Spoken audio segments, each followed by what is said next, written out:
Every one of us is made up of a body and a soul. The body is a self-oriented entity. The soul is a selfless or a God-oriented entity. Every single one of us has these two elements. The body will always choose on its own self. That's what it's going to choose. Without opposition or without anyone working with it, it's always going to choose self. The soul is always going to choose God. And so, what do we do about this conflict? There are different ways of dealing with this conflict. And we're going to discuss the different ways of dealing with the conflict and understand that ultimately what Isaac was trying to do with Esau is what we need to do with our bodies. That is actually what our objective needs to be. Some of you may have heard, the Talmud tells us a very interesting thing about every one of us.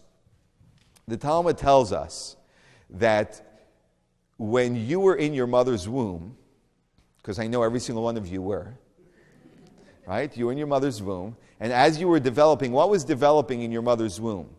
Your body. That's what was developing. Your physical body was developing.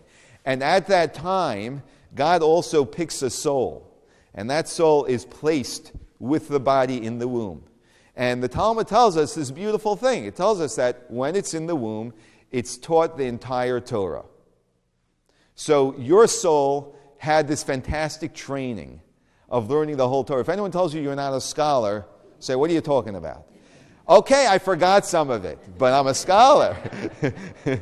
So, you learn the entire Torah in the womb.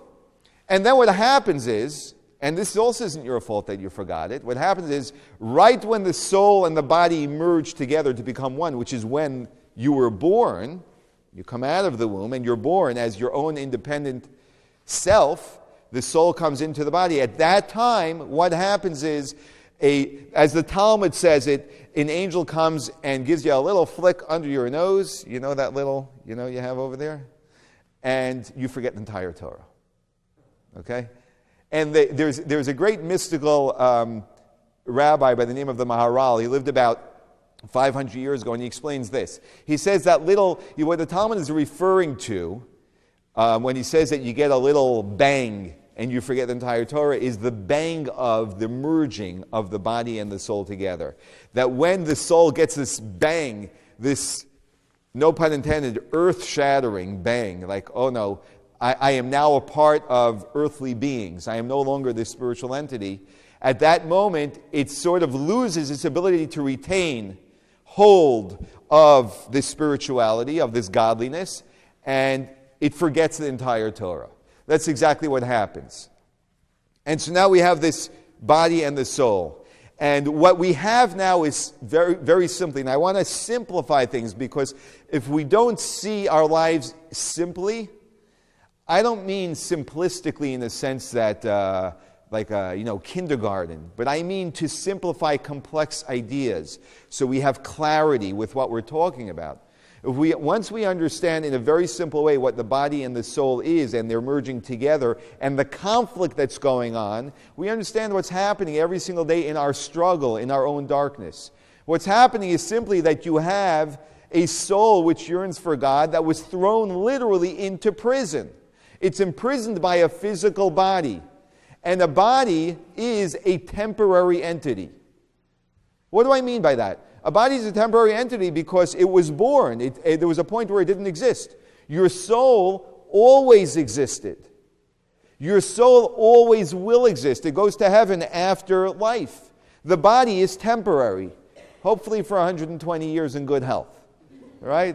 And hopefully we take care of it so it can get that far, right? But it's temporary. And once we understand that, we understand all the body pursues because it is temporary is what?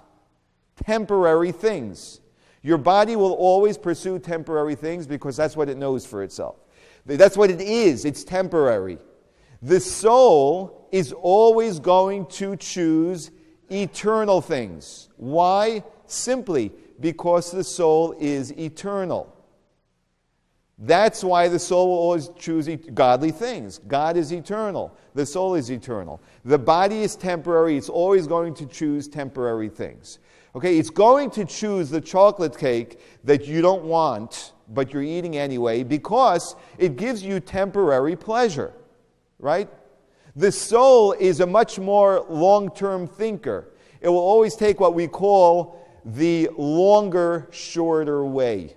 I'll take the longer way, which ends up being shorter, because it invests, it sees things long-term, eternity, long-term. The body doesn't care about that. The body wants a quick fix. That's why our society today thrives on that, on the quick fix.